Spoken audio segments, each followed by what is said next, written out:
Que je te regarde.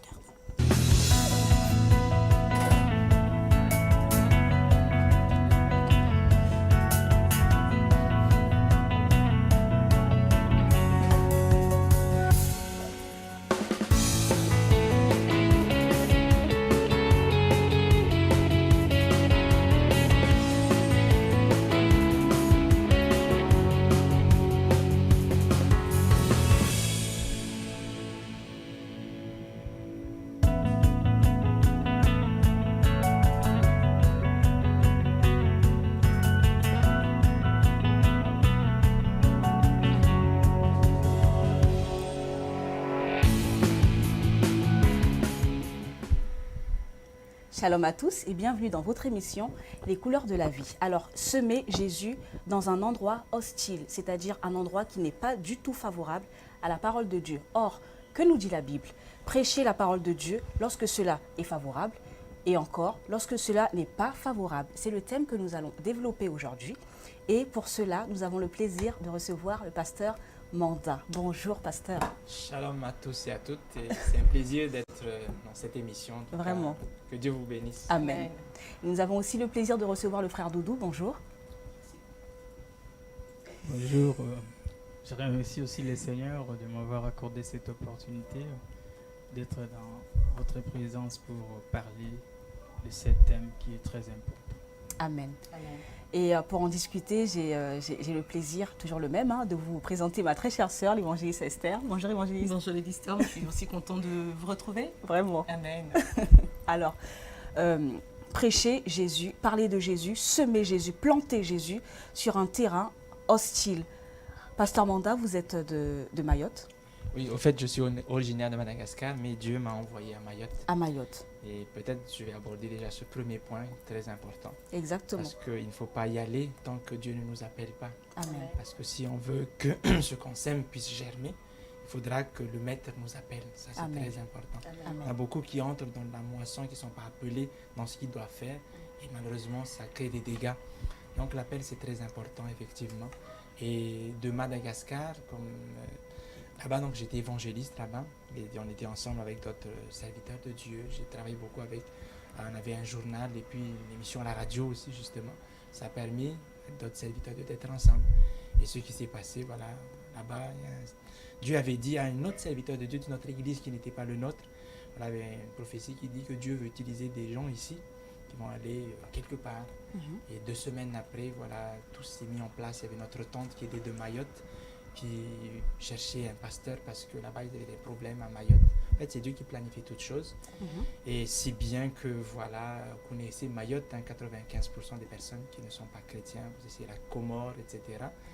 Et arriver là-bas, ce n'était pas facile, effectivement. Il n'y avait que 2 personnes au début. Et c'était difficile. Les gens même disaient, nous, on peut vous tuer avec tout ce que vous dites, etc. Et ça a été clair pour vous dès le départ, quand vous étiez à Madagascar, que c'était clairement Dieu qui vous disait de partir? Est-ce que ça a été facile de partir? Justement, c'est pour ça que je disais, c'est important d'abord d'avoir cette conviction de l'appel de Dieu. Quand Dieu nous appelle, là, il nous équipe. Et quand il nous équipe, on voit la gloire de Dieu. Donc ça a été facile pour vous en fait, puisque c'était Dieu qui vous parlait. Il n'y a pas eu de résistance. Oui, pour nous, c'était pas trop difficile dans un sens. Mais c'était surtout pour nos familles qui a été difficile pour eux d'accepter que nous puissions partir. Mais un petit peu à l'image de Abraham, que Dieu a dit de quitter sa famille, il a obéi. Et c'est après qu'on voit après le fruit, on a été une bénédiction pour notre famille après qui sont restés à Madagascar. Okay, donc j'aimerais déjà commencer avec ça. Et ce qui est bien, bon, Dieu nous a bénis là-bas. On a après commencé une église dans une petite salle, etc. Vous étiez 2, c'est ça? Il n'y avait que 2 personnes au début. Dieu a permis, il y avait pas mal d'activités qui ont été faites. Et Dieu nous a bénis à travers ça. Et justement, c'est pour ça que mon frère Placide, qui est avec moi aujourd'hui, va vous parler un petit peu de ces débuts-là. Amen. Ouais. C'est vrai que ce n'est pas facile, mais Dieu bénit. Amen. Alors, frère Placide, où est-ce que vous avez commencé concrètement lorsque vous étiez donc à Mayotte? Pour revenir aussi tout petit peu pour mon témoignage, moi j'étais, comme on dit là-bas, en Afrique, parce que moi je suis congolais d'origine. On était aussi dans la prière avec notre groupe et Dieu nous avait donné aussi cette vision que vous allez transiter à Mayotte, que nous-mêmes on ne connaissait même pas Mayotte. Bon, à l'école on a appris Mayotte, mais on ne savait pas où ça se trouvait. Mais Dieu nous a dit, vous allez transiter à Mayotte. Et moi et ma femme, c'était un peu difficile pour y aller. Mais on est parti. Donc, arrivé à Mayotte, on nous a invités à l'église des pasteurs Manda. Arrivé là-bas, j'ai vu, c'était comme si on était chez quelqu'un à la maison. À la maison, il y avait sa famille et quelques membres. Alors, je me suis posé la question, c'est ça l'église ou comment? Vous savez, avec l'intérieur, l'homme, toujours la chair, il me dit, mais ça, c'est pas l'église, c'est du blague ou quoi? Mais après, quand on a commencé l'intercession, on a commencé des louanges, j'ai senti la présence du Seigneur. Amen. Je voyais comme si la maison était remplie par le Saint-Esprit. Alléluia. C'était comme s'il y avait plusieurs personnes dans la salle qu'on était. C'était une petite maison. Par là, après quand je suis rentré, j'ai dit à ma femme que voilà, je viens de l'église. En tout cas, on va aller là-bas.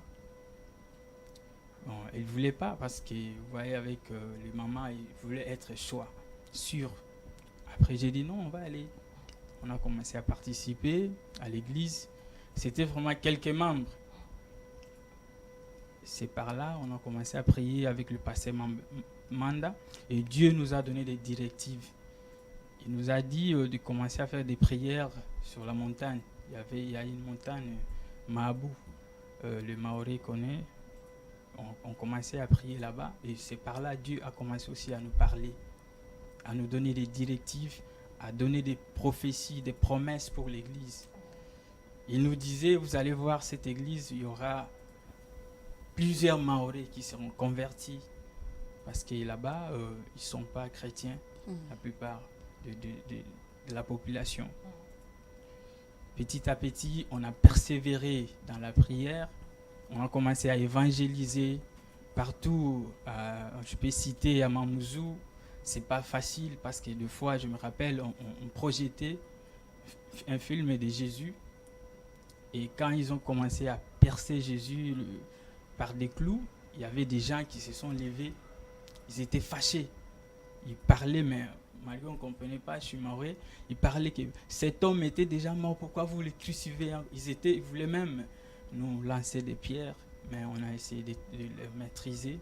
Donc pour vous dire que non, il y avait des persécutions, il y avait des menaces parce qu'on pressait Jésus, mais on a persévéré avec les conseils, on se soutenait les uns les autres.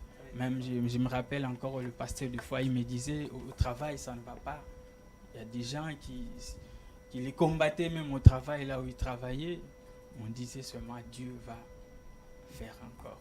Amen. Donc si on comprend bien au niveau de la population, ça n'a pas été facile de pouvoir s'implanter.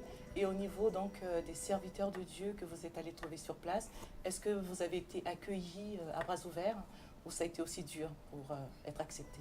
Ouais, c'est vrai que ça n'a pas été facile aussi au niveau des serviteurs de Dieu. Et comme je disais au début, c'est important quand Dieu nous appelle, il nous équipe et puis il met tout en place, tout en œuvre. Et je rends gloire à Dieu. Dieu a permis qu'on puisse avoir 2 heures gratuites d'émission à la radio. Amen. Et donc puis j'ai parlé à d'autres serviteurs de Dieu et puis ils sont venus. Donc il y avait une unité au niveau de l'église. Et le deuxième point donc, que j'aimerais évoquer aussi surtout, c'est l'importance de cette unité. Que ce n'est pas tout simplement au niveau de la bouche, mais quand il y a cette unité du corps de Christ, on voit vraiment la gloire de Dieu. Et c'est vrai que peut-être il y a le frère Doudou après qui va en parler, comment Dieu nous a bénis à travers des autres ministères, etc., qui sont venus de passage à Mayotte. Mais déjà ici, j'aimerais dire que c'est très important cette unité-là. Dieu a ouvert des portes, même dans un milieu hostile. Dans cette unité du corps de Christ, on voit des barrages qui s'ouvrent. Amen. Et maintenant, justement, je pense que ce thème va beaucoup intéresser des églises un peu partout, même ici en Europe, parce que c'est pas toujours facile de se faire accepter ou d'intégrer des groupes, c'est pas facile toujours. Mais qu'est-ce qui a été, vous, la méthode que vous avez utilisée pour justement avoir cette unité avec ces serviteurs de Dieu? En fait, comme je dis souvent, tout est une histoire de cœur. Amen. Si on veut suivre la notice technique, bien sûr, c'est la Bible. Eh bien, la Bible nous dit comme quoi Jésus lui-même, il priait avant qu'on le crucifie, de l'unité du corps de Christ. C'est très important pour l'unité. Et quand il y a cette unité, Dieu agit. Donc, comme je disais, on a eu cette émission à la radio, ça a permis d'ouvrir les portes.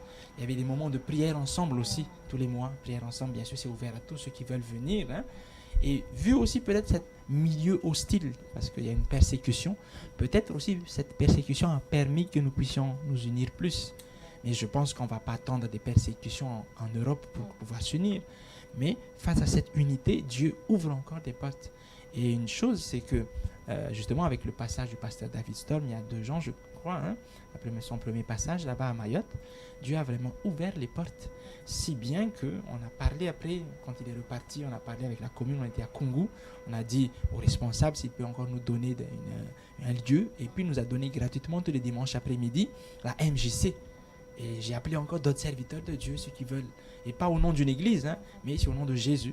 Et c'est bien aussi cette église universelle, les passages des autres serviteurs de Dieu, disons de passage, qui montrent vraiment cette unité du corps de Christ. Pas tout simplement l'église locale, mais cette église universelle.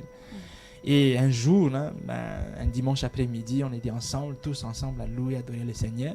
Et puis il y avait eu une étoile qui brillait, hein, qui était sur le lieu où on était ensemble. Et tout le monde, les gens à l'extérieur regardaient, ils sortaient, tout le monde. Mais c'est quoi ça? Une étoile qui était là. Ça nous rappelait un petit peu la naissance de Jésus, qui était là, sa présence quand les enfants de Dieu s'unissent. C'est très important. Et vraiment, Dieu a besoin de ça pour manifester sa puissance. Et il faut être humble pour accepter de s'humilier et qu'on puisse être. Parce que c'est vrai que c'est pas facile de s'humilier pour être ensemble, mais c'est la volonté de Dieu. Alors en fait, vous parliez de l'unité. C'est vrai que j'ai envie de dire, c'est un bien grand mot dans la communauté chrétienne actuelle. Pourquoi? Parce que si je fais l'état des lieux, j'ai plus tendance à remarquer que les ministères se font plutôt la guerre, c'est-à-dire qu'on est méfiant envers le ministère de l'autre. C'est comme si Dieu ne l'avait pas forcément appelé, alors que moi, je suis sûre que Dieu m'a forcément appelé. Donc, je ne crois pas en l'autre. Limite, je dénigre l'autre pour que moi, je puisse passer pour la meilleure ou pour le meilleur. Donc, c'est plutôt ce que nous voyons actuellement dans le corps du Christ universel. On va dire ça comme ça.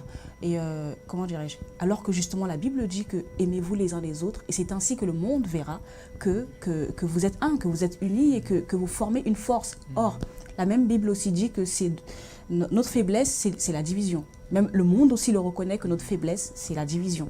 Donc c'est vrai que par le témoignage que vous nous apportez, déjà le terrain il est hostile. Je pense que ceux qui nous suivent savent que Mayotte n'est pas, comme le titre le dit, semer Jésus dans un endroit hostile.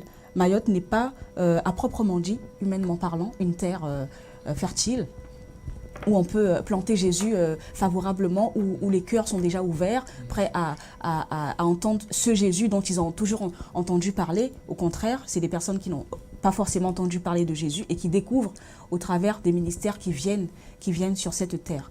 Donc, par rapport à ce que vous avez vécu, je pense que vous avez été encouragé, comme vous le disiez, par la persécution, je pense, de tous les ministères hein, qui prêchaient Jésus. Donc, c'était une persécution générale. Est-ce que vous pouvez encourager, ou j'ai envie de dire pourquoi? Pourquoi nous, chrétiens, nous n'avons pas cette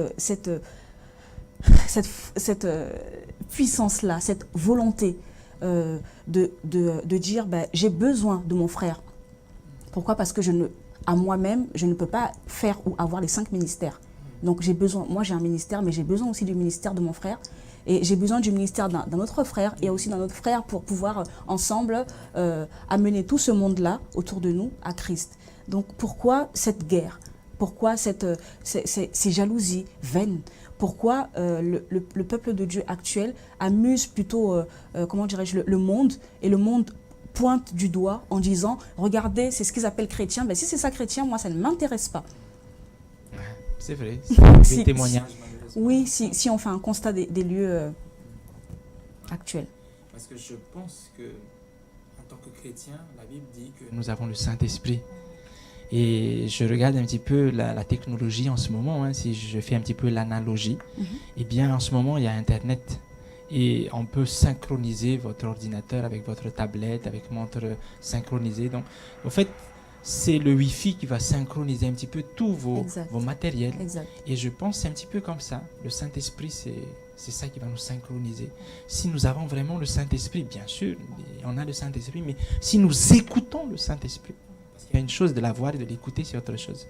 Et si nous écoutons tous le Saint-Esprit va nous amener vers l'unité du corps de Christ pour élever uniquement Jésus.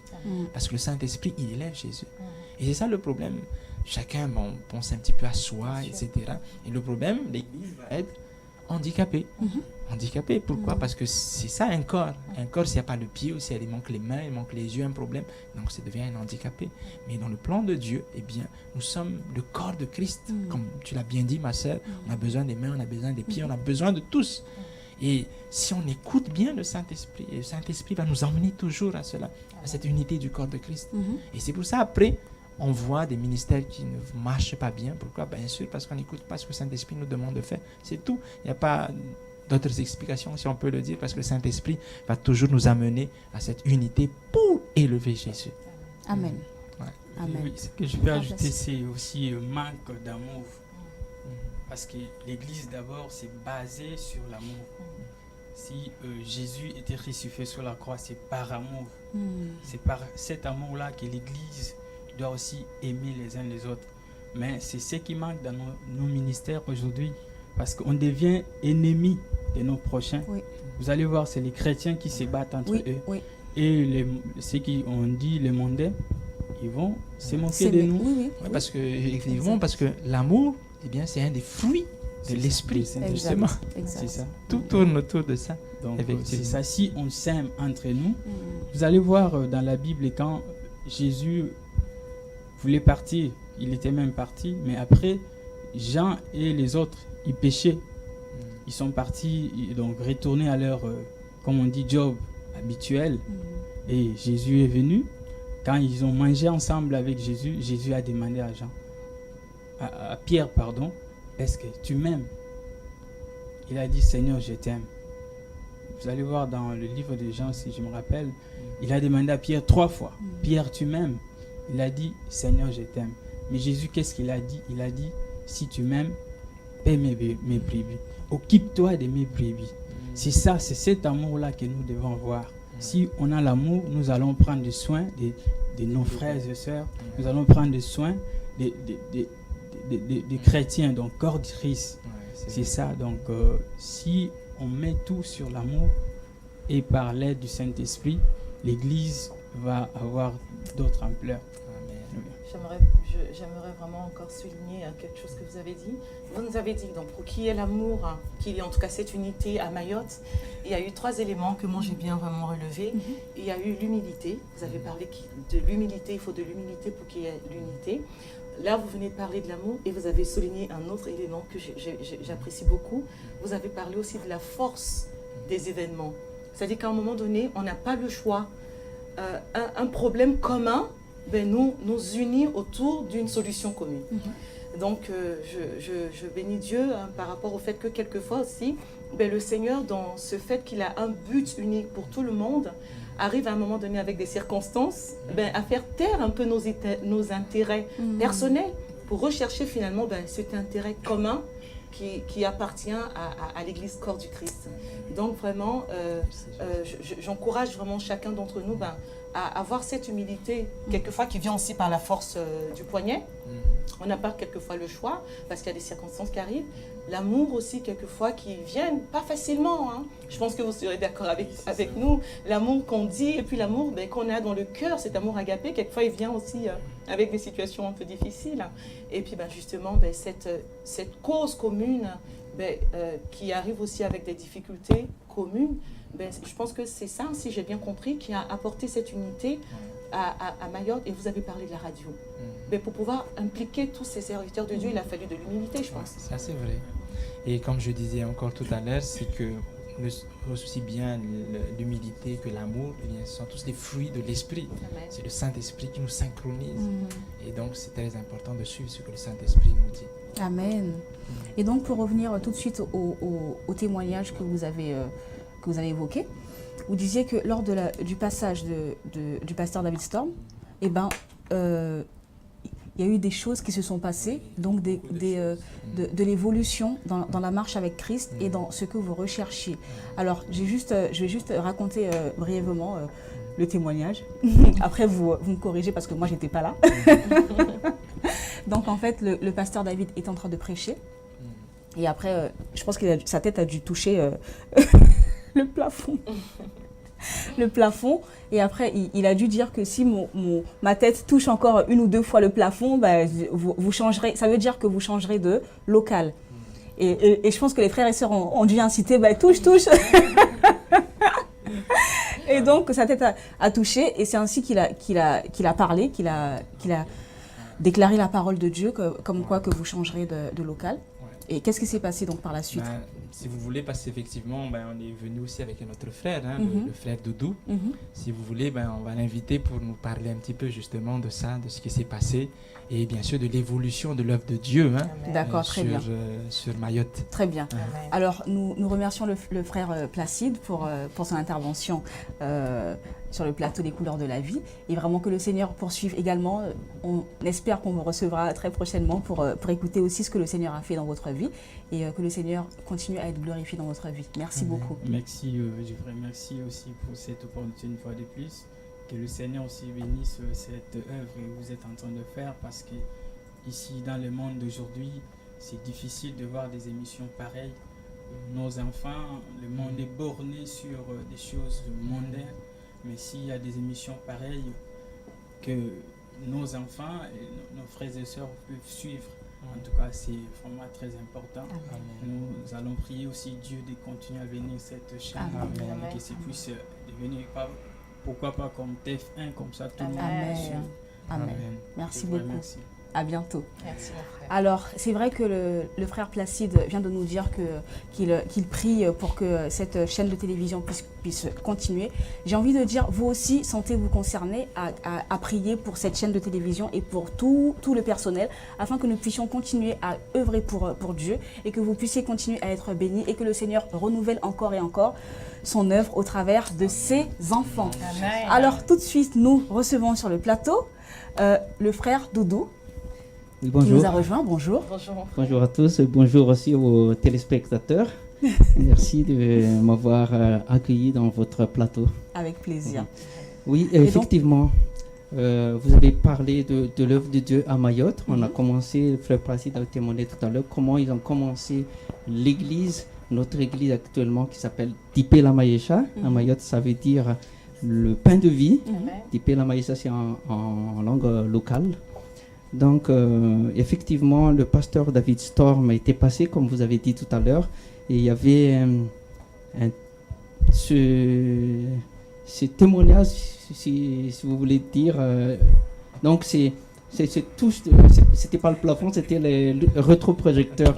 Effectivement, ça a gêné le rétroprojecteur parce que l'église était, comme il a dit tout à l'heure, c'était dans la maison du pasteur. Ça commençait par là.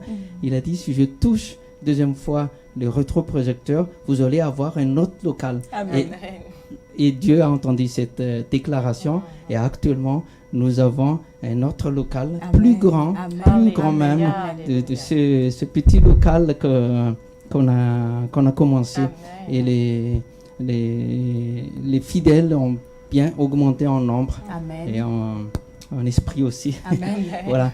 Voilà donc notre église, mais aussi, je pense que j'aimerais bien aussi parler cette œuvre de Dieu qu'il a confiée à l'église de Mayotte, comme notre thème tout à l'heure. C'était pas facile d'annoncer la parole de Dieu dans les terres pareilles comme Mayotte, hostile.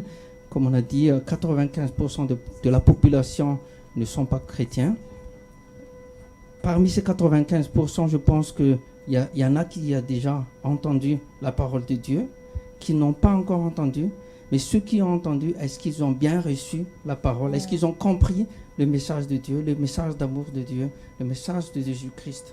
Donc l'Église, comme le dernier verset de mes chapitres de Matthieu dit, faites de toutes les nations des disciples. Et donc je pense que c'est une des missions de l'Église, c'est de partager Amen. et d'annoncer la bonne nouvelle, la parole de Dieu. Et donc notre Église, comme plusieurs serviteurs de Dieu ont annoncé, notre Église, c'est une Église missionnaire. Amen.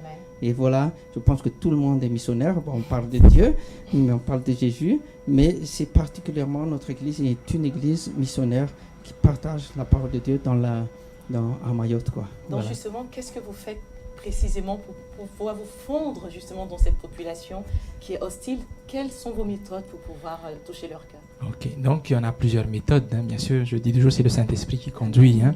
Mais une des méthodes, par exemple, on fait du sport avec eux, on fait des activités sociales avec les gens, parce que c'est très important d'être avec eux, d'être leurs amis, si on peut le dire. Amen. Même il y en a certaines personnes là qui apprennent leur langue et qui connaissent très bien leur langue.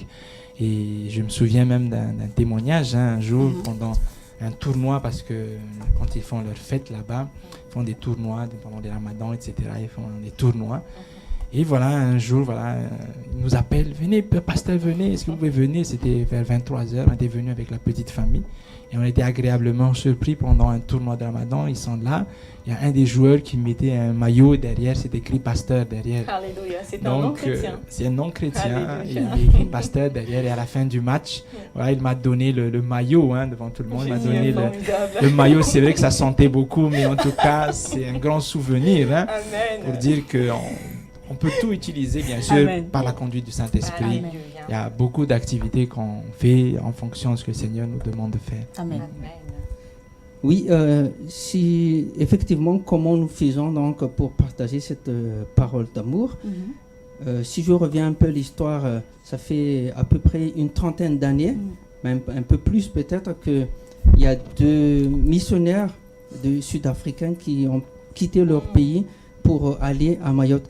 Peut-être avant ça, peut-être il y a déjà des chrétiens de notre communauté, mais ce que je sais, que ces 2 missionnaires, ils ont quitté leur pays, l'Afrique du Sud, pour aller amener donc la parole, pour préparer les terrains, Alléluia. qui est hostile. Préparer les terrains, parce que pour planter, il faut préparer les terrains, bien sûr. Et elle, parce que c'est 2 sœurs, hein. Alléluia. Oui, c'est des sœurs, ils étaient jeunes, actuellement elles étaient jeunes, mais actuellement elles sont déjà appris de certain âge. Et une de ces 2 sœurs ont dû passer par la France pour apprendre le français, Wow. parce qu'elle parlait pas français, donc elle a dû passer par la France pour apprendre la langue française, pour partager donc la parole. Donc il y a 30 ans, elles ont commencé à préparer le terrain, Alléluia. avoir des amitiés avec les gens du pays, de Mayotte.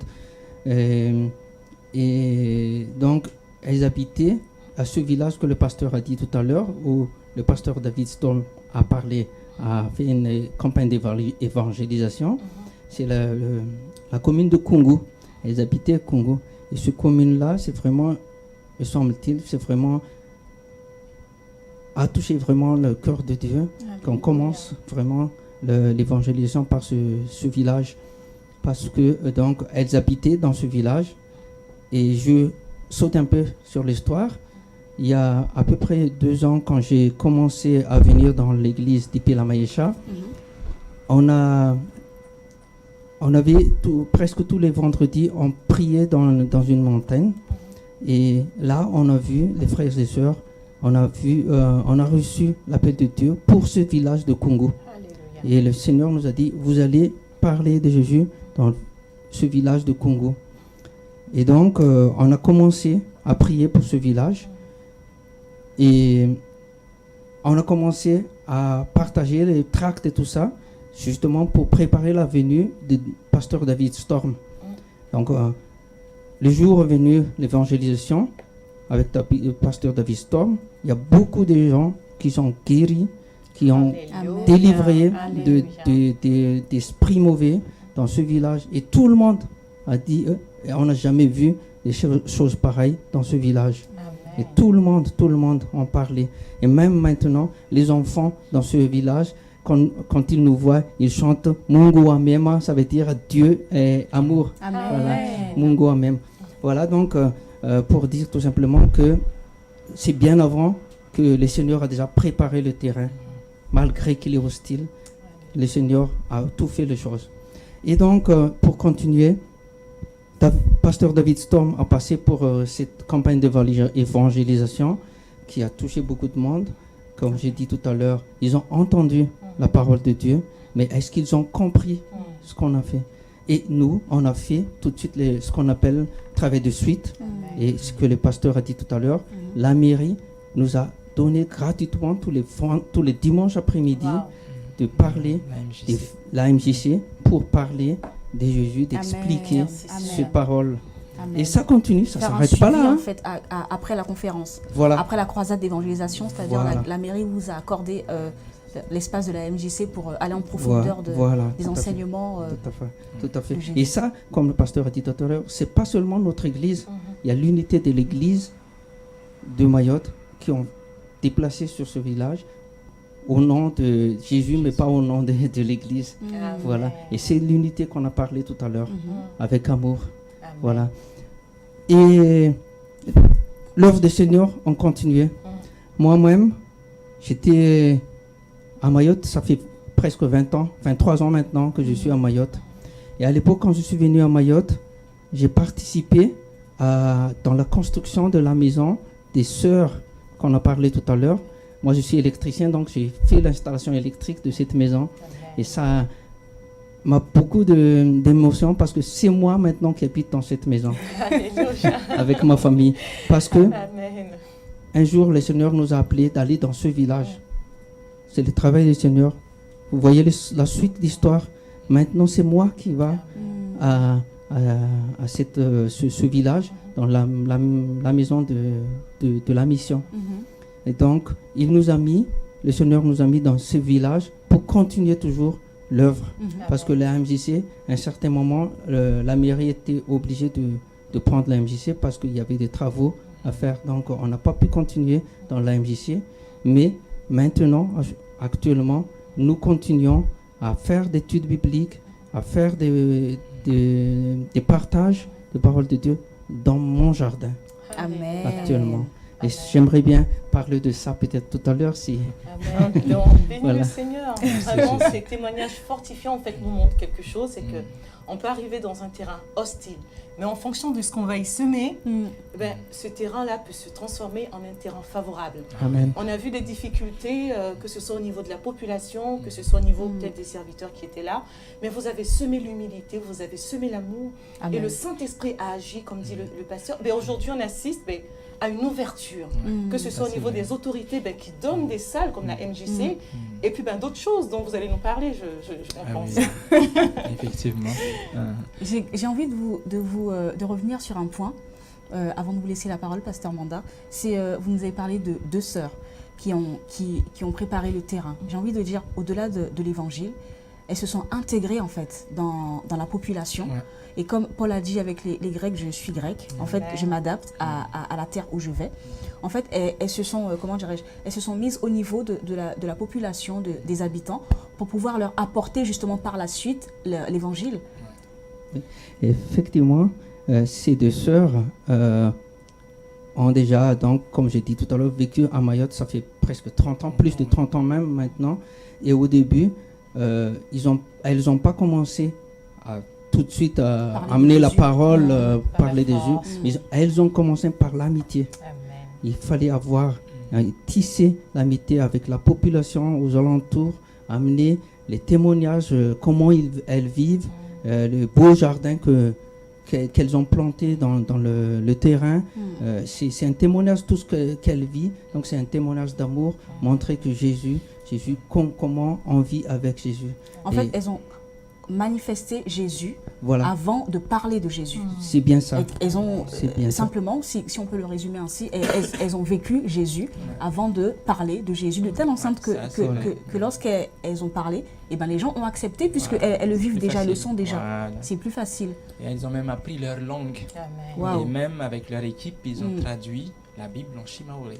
D'accord, vraiment pour que la population se sente vraiment concernée, aussi importante aussi. Parce que si quelqu'un arrive à traduire quelque chose qu'il juge important en ma langue, c'est pour que moi je puisse avoir accès Et c'est Un signe d'amour. c'est un signe d'amour aussi et un signe de considération aussi. C'est que la personne, j'ai de l'importance pour la personne. Et c'est pour ça qu'elle veut que j'y arrive, que je comprenne. Tout à fait. Effectivement, elle parle bien en shimaoré. Et comme le pasteur a dit, elles ont commencé à traduire donc la Bible en shimaoré. Elles sont en train de faire une vérification de nos Nouveaux Testaments. La Bible ne s'est pas encore faite jusqu'à la fin, mais c'est au niveau des Nouveaux Testaments actuellement.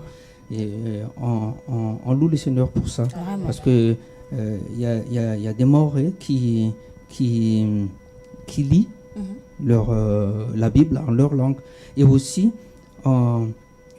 elles ont doublé le film Jésus de Nazareth en shimaoré, que nous utilisons très souvent dans l'évangélisation. Et ça, quand avec une population qui parle à leur langue, ça touche. Oui. Ça prouve que nous sommes intéressés. Voilà, ils sont concernés. Exactement. Voilà. Exactement. Voilà. Comment est-ce qu'elles s'appellent ces deux sœurs? Il y a sœur Heather, que je salue si elle voit, Amen. et sœur Jeannette. Voilà. Qu'on salue aussi. Encore salue aussi d'ailleurs. Que Dieu vous bénisse. Vraiment. Et elles continuent encore l'œuvre de Dieu. Hein. Amen. Leur ministère actuellement, c'est dans la librairie. Mais, comme je parlais de Congo tout à l'heure, je vais peut-être continuer sur ça. Pour la suite de cette évangélisation qu'on a déjà commencé, que le pasteur a dit qu'on a vu l'étoile en haut, c'est un signe que c'est vraiment le Seigneur qui nous a dit dans ce village. Et nous, notre équipe actuellement de l'église prend des méthodes, comment parle avec les Mahorais, les gens des pays, avec ces deux sœurs. Elles nous donnent des conseils, elles nous donnent des techniques, comment on parle avec les gens locaux pour les toucher, pour montrer vraiment l'amour de Dieu. Et donc, dans mon jardin, là où j'habite actuellement, on fait des formations pour les leaders, pour les gens de l'église, pour partager la parole. Et on invite les gens dans ce village. Actuellement, on a 5 jeunes minimum, tous les 15 jours, vient pour apprendre et écouter la parole de Dieu. Amen. Et on fait vraiment de la base, vraiment depuis le commencement jusqu'au salut de Jésus, pour montrer vraiment que Jésus est le Sauveur. Quoi. Amen. Voilà. Amen. Donc, elles ont l'expérience et c'est eux qui nous apprennent qu'on communique, comment on fait. Et nous pratiquons tout de suite à partager cet amour. Et pour la gloire de Dieu, dans notre église, il y a au moins déjà 2 Mahoraises qui sont baptisées Amen. dans notre église, Amen. qui sont converties. Et malheureusement, quand les Mahorais se convertissent, ils sont persécutés, ils sont rejetés par leur famille. Voilà. Et c'est là où je veux parler un peu du projet aussi de l'église, de créer un centre d'accueil pour les gens qui sont rejetés dans la rue par leur foi. Donc c'est un projet de l'église dans ce terrain que je parle actuellement. On a un projet de créer un centre d'accueil pour ces gens-là. Voilà. Et Amen. je fais peut-être un appel pour tout le monde de prier pour ce projet, Amen. pour que ça arrive. Enfin, on a déjà commencé l'œuvre parce qu'actuellement, ces 2 jeunes-là, ces 2 jeunes filles, on loue maintenant des maisons pour eux, l'église. Donc, donne quelque chose pour ces jeunes-là parce qu'ils sont seuls, persécutés par leur famille. Donc, voilà.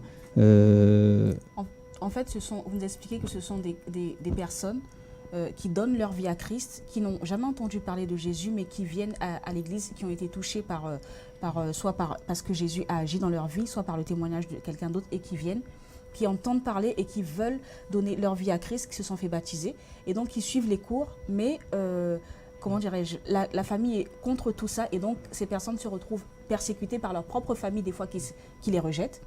Et donc, ces personnes se retrouvent sans logement, sans logement, il n'y a rien. Même sans ressources financières, il n'y a pas. Et donc, c'est l'église d'Ipé la Maïcha qui les accueille et qui prend soin de ces personnes. Voilà, c'est ça. Financièrement, matériellement, spirituellement. Donc, c'est l'église qui prend en charge ces personnes-là. C'est tout à fait ça. C'est l'œuvre sociale, un département dans l'église qui s'occupe de ça. Voilà. Amen. Donc, et nous remercions le Seigneur parce que c'est ça l'amour en fait. Ça va au-delà de je te prêche Jésus, tu me prêches Jésus et montre-moi aussi Jésus, comment Jésus ferait s'il était à ma place.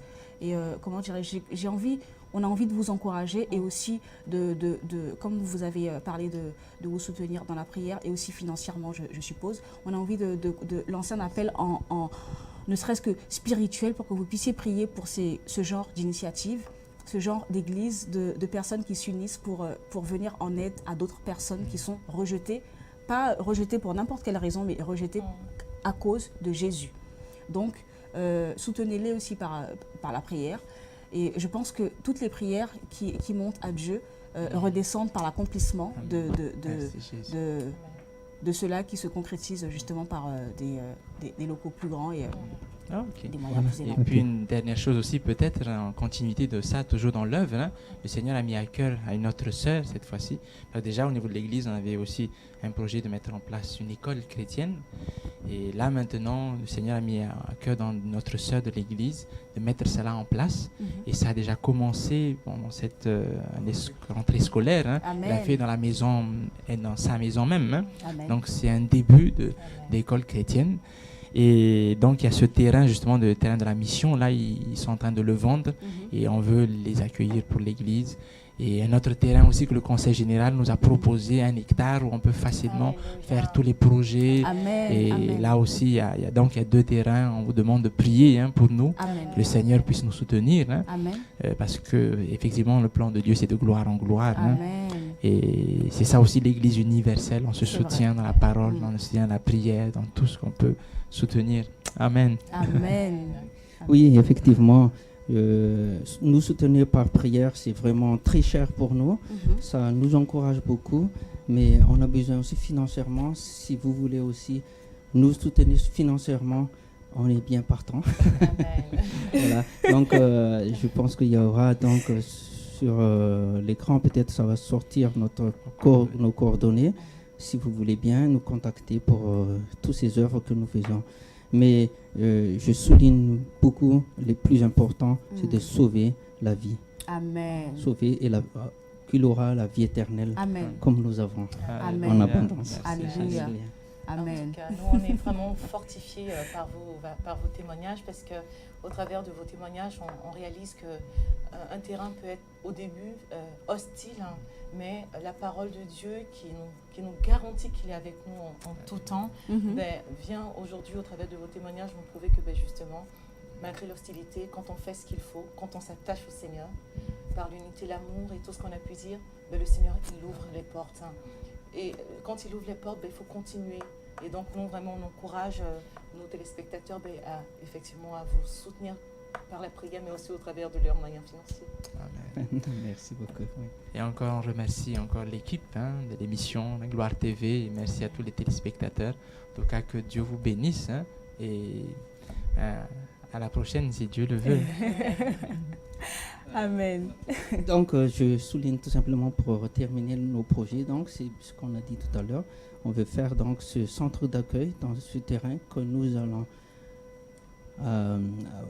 acheter si Dieu veut, parce que la mission vend ce terrain. C'est pour cela que nous cherchons le financement et créer donc la salle de culte aussi, une grande salle, parce que la salle actuellement, comme on a dit tout à l'heure, on a eu des locales très grandes. C'est pas à nous, c'est quelqu'un qui nous a prêté pour le moment, mais bientôt nous allons quitter ce local aussi. C'était comme une tente, quoi. Voilà. Mais nous allons prendre la possession de notre terrain, là où est le miel, le lait. Voilà.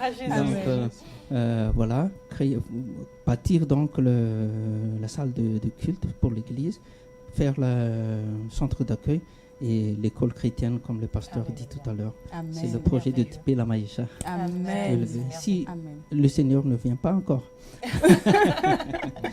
En attendant le retour En attendant le retour. du Voilà. Seigneur Jésus. En tout cas, chers téléspectateurs, nous venons d'écouter le témoignage de l'église d'Ipé la Maïcha avec Pasteur Manda et l'évangéliste Doudou. Et comme nous sommes le corps du Christ et vous êtes forcément concernés par ce qui vient de se dire, donc vos prières leur sont forcément vitales. Donc à vos genoux par terre, à vos bouches qui élèvent des prières, à vos mains qui s'élèvent vers le Seigneur, Amen. et que tous ensemble nous puissions œuvrer pour l'œuvre de Dieu qui est en train d'avancer à Mayotte. Cette terre que tout le monde, l'être humain a dit hostile, l'être humain a dit que là-bas, il ne faut pas de Jésus, mais Dieu a dit, attendez, il y a un moment où je vais envoyer, je vais commencer à envoyer, et au fur et à mesure qu'il envoie, au fur et à mesure, l'évangile avance et les ténèbres reculent, tout simplement. Amen. Et donc, nous disons merci Seigneur Merci, pour Seigneur. tous ces témoignages-là. Merci Seigneur parce que votre fidélité aussi. Merci parce que vous les soutenez, vous soutenez le corps du Christ que vous êtes vous-même. Et nous vous disons à très bientôt dans Les couleurs de la vie, votre émission. Merci et à très bientôt. D'ici là, n'oubliez pas que quoi, évangéliste? Jésus-Christ est Seigneur. À bientôt. Bye bye.